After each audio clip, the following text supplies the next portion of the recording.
یاد رکھنا زندگی کے سفر میں نا یہ 3 چیزیں ساتھ رکھ لینا، اور یہ سامان کے اوپر رکھنا، کیونکہ بار بار ان کی ضرورت پڑنی ہے، بار بار آپ کو دیکھنی پڑیں گی، استعمال کرنی پڑیں گی۔ نمبر 1 صبر۔ حالات ایک جیسے نہیں رہتے، 0 سے 100 اور 100 سے 0 ایک دم ہو جاتا ہے، تجربہ ہے نا، سیلاب، زلزلے وغیرہ، مشکلات، مصائب و آلام، تکالیف یہ آنی ہیں، لیکن مشکل وقت میں ناشکری کر کے اور واویلا مچا کے اور غلط الفاظ بول کر اس مشکل کو مزید مشکل تو نہ بناؤ نا۔ گڑھے میں گر گئے ہو، سب سے پہلا کام کیا کرنا ہے؟ گڑھے کو کھودنا بند کرنا ہے۔ مشکل کی آگ سے گزر رہے ہو تو گزرتے رہو، رکنا نہیں ہے، آگ ختم ہو جائے گی، کیونکہ اگر زخم کو ٹھیک کرنا ہے سب سے پہلے اس کو چھیڑنا تو بند کرو۔ دیکھو مشکل نے آنا ہے، لازمی آنا ہے، پیدا ہو گئے، یہ پارٹ اینڈ پارسل ہے، جس طرح آکسیجن اندر لے کے جاتے ہو، کھانا لے کے جاتے ہو، مشکل نے بھی آنا ہے۔ بات یہ ہے کہ وہ جو مشکل آئی آپ اس کو ڈیل کیسے کرتے ہیں، ایٹیچیوڈ کیا ہے۔ ریممبر انسٹنٹ ریسپانس، پہلے 5 منٹ مشکل آنے کے بعد اہم ترین ہوتے ہیں، سنبھال لینا اپنے آپ کو، بہ نہ جانا پہلے 5 منٹ، کیونکہ اگر یہ دماغ کے کیمیکل ادھر ادھر ہو جائے نا ساری زندگی سیٹ نہیں ہوتے، محتاج بن جاؤ گے، بہکی بہکی باتیں کرو گے، دل تیز سے دھڑکے گا، سنبھل نہیں پاؤ گے۔ پہلے 5 منٹ والی مشکل اس کو سنبھال لو گے، آگے راہیں آسان ہو جاتی ہیں۔ 70 سے زیادہ بار قرآن میں صبر کا ذکر آیا، more than 70 times۔ آج آپ کسی عہدے والے، شہرت والے کے دوست ہیں، کالیں کرا کرا کے باتیں کراتے ہیں، جی میرے دوست ہیں یہ، اور کارڈ دیتے ہو وزٹنگ، دیکھیں میرے پاس اس کا کارڈ ہے۔ اور اے صبر کرنے والے، اگر صبر کرنے کے بعد آپ کو لگتا ہے کہ میں اکیلا رہ گیا ہوں، مجھے مشکل آ رہی ہے، تو سن لو قرآن میں رب کہتا ہے اللہ صبر والوں کے ساتھ ہے۔ فرمایا وہ بندہ جس سے میں کوئی پیاری چیز لے لوں اور وہ اس پہ صبر کرے، اس کے لیے جنت سے کم کوئی چیز نہیں ہے۔ صبر اتنی بڑی چیز ہے، اور یہ جو میں نے آپ کو بتایا سائیکیٹرک انالیسس ایک بتایا کہ مصیبت کے فوراً بعد 5 منٹ کا صبر بڑا ضروری ہے۔ دیکھو حدیث پاک میں میرے آقا نے فرمایا صبر وہی ہے جو پہلے صدمے کے وقت ہو، اور دوسرا شکر۔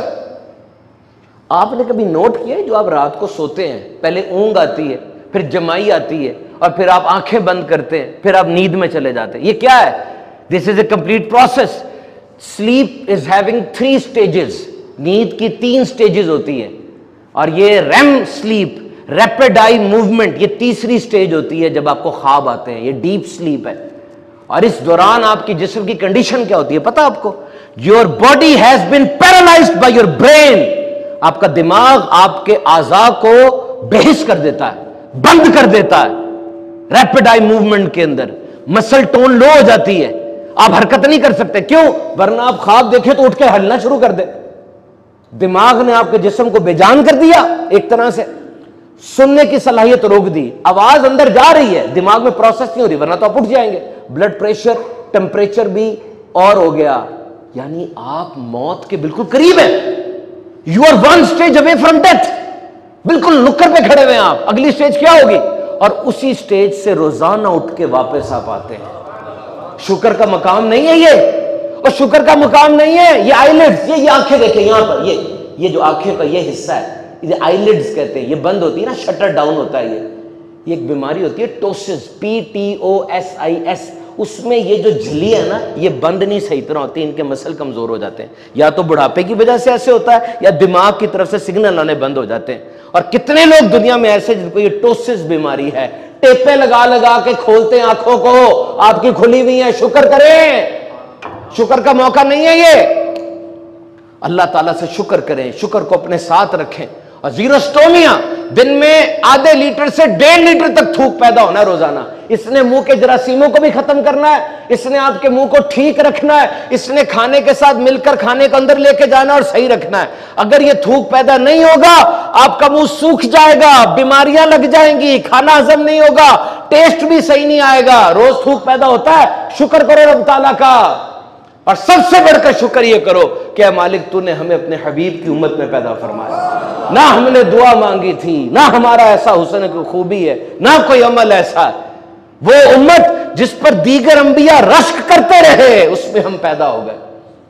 شکر کرو۔ اور تیسری چیز توکل، توکل، حسبنا اللہ و نعم الوکیل، ہمیں اللہ ہی کافی ہے اور سب سے اچھا کارساز۔ حضرت ابراہیم علیہ السلام کو آگ میں ڈالا جا رہا ہے، ان کے لبوں پر ہے حسبنا اللہ و نعم الوکیل، حسبنا اللہ و نعم الوکیل، اور میرے لیے اللہ ہی کافی ہے۔ اور یہ جو میں نے آپ کو بتایا وَأُفَوِّضُ أَمْرِي إِلَى اللَّهِ، اور میں اپنے کام اللہ کو سونپتا ہوں، اور فرمایا قرآن میں اور جو اللہ پر بھروسہ کرے اللہ اس کو کافی ہے، اللہ اس کو کافی ہے۔ دیکھیں تدبیر کرنی ہے، پلان کرنا ہے، پوری فیزیبلٹی بنانی ہے، اپنی جو صلاحیت ہے پوری کوشش کرنی ہے، لیکن نتیجہ اللہ پہ چھوڑ دینا ہے، نتیجہ اللہ پہ چھوڑ دینا ہے۔ توکل کیا ہے؟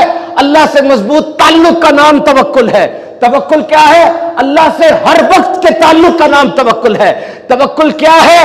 کہ اللہ بہترین کرتا ہے، جو کرتا ہے اللہ کرتا ہے اور بہترین کرتا ہے۔ میرے اللہ کا فضل و کرم اور احسان سب سے بڑھ کر ہے۔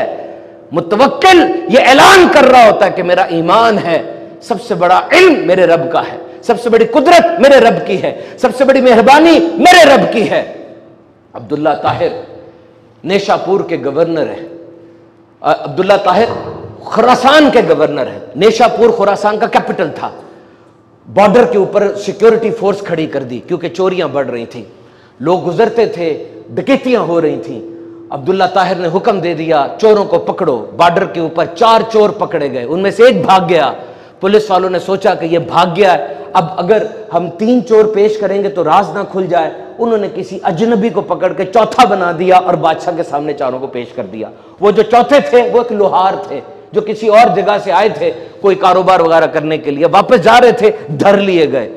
بادشاہ نے جب دیکھا 4 چور آ گئے ہیں، انہوں نے انویسٹیگیشن نہیں کی، انہوں نے کہا چوری ہوں گے، پکڑو، قید میں ڈال دو۔ قید میں ڈال دیا۔ وہ جو لوہار تھا وہ نیک آدمی تھا، وہ توکل والا تھا۔ اس نے جب حالات دیکھے اس نے کہا اب میرے معاملے کو اللہ کے سوا کوئی حل نہیں کر سکتا، اسی کی بارگاہ میں جانا ہوگا۔ دیکھ لیں حالات کیا ہیں، اندر ہے، کس کو بولیں گے، کیا چیخیں گے۔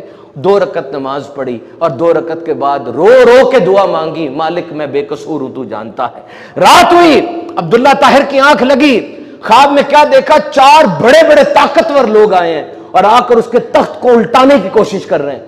اٹھا، لاہور پڑی، اور وہ بارگاہ جہاں سارے شاہ و گدا حاضر ہوتے ہیں اس نے 2 رکعت نماز پڑھی اور کہا مالک مجھے بتائیے کیا معاملہ ہے۔ 4 بار اسی رات ایسا ہوا اس کے ساتھ۔ پھر اس کو خیال آیا کہ ضرور کوئی مظلوم میں نے پکڑ لیا۔ جیلر کو بلایا، کہا کوئی ایسا بندہ تو نہیں پکڑا گیا جو جرم نہیں کیا جس نے اور مسئلہ بنا ہے؟ انہوں نے کہا یہ تو نہیں پتا، یہ پتا ہے کہ ایک بندہ 2 رکعت نماز پڑھتا اور آہوازاری بڑی کرتا ہے، روتا بہت ہے۔ کہا لے آؤ اس کو، لے آؤ اس کو۔ جب لے کر آئے اس بندے نے سارا حال سنایا، بادشاہ رو پڑا، کہنے لگا میری 3 باتیں مان لیجئے، میری 3 باتیں مان لیجئے۔ کہا بتاؤ۔ کہا پہلی بات تو یہ مجھے معاف کر دیجئے، دوسرا 1000 روپے مجھ سے قبول کر لیجئے، تیسرا جب بھی آپ کو کوئی حاجت ہو میرے پاس آ جائیے گا۔ کہا بادشاہ پہلی بات تیری قبول ہے، میں نے تجھے معاف کیا، دوسری بات بھی تیری قبول ہے، 1000 میں تیرے رکھ لیتا ہوں، لیکن تیسری بات قبول نہیں ہے کہ حاجت ہو میں تیرے پاس آؤں، یہ قبول نہیں ہے۔ کہا کیوں؟ کہا اس لیے کہ سن مجھ جیسے فقیر کے لیے تجھ جیسے بادشاہ کا تخت رات کو 4 بار اوندھا کیا میرے رب نے، 4 بار تیرا تخت رب نے اوندھا کروایا ہے، مجھ فقیر چھوڑ کے میں کہاں جاؤں؟ یہ اصول بندگی نہیں ہے، یہ اصول بندگی کے خلاف ہے کہ جب میں نماز پڑھتا ہوں میری حاجت حل ہو جاتی ہے، میں تیرے پاس نہیں آؤں گا، میں اپنے رب کے پاس جاؤں گا۔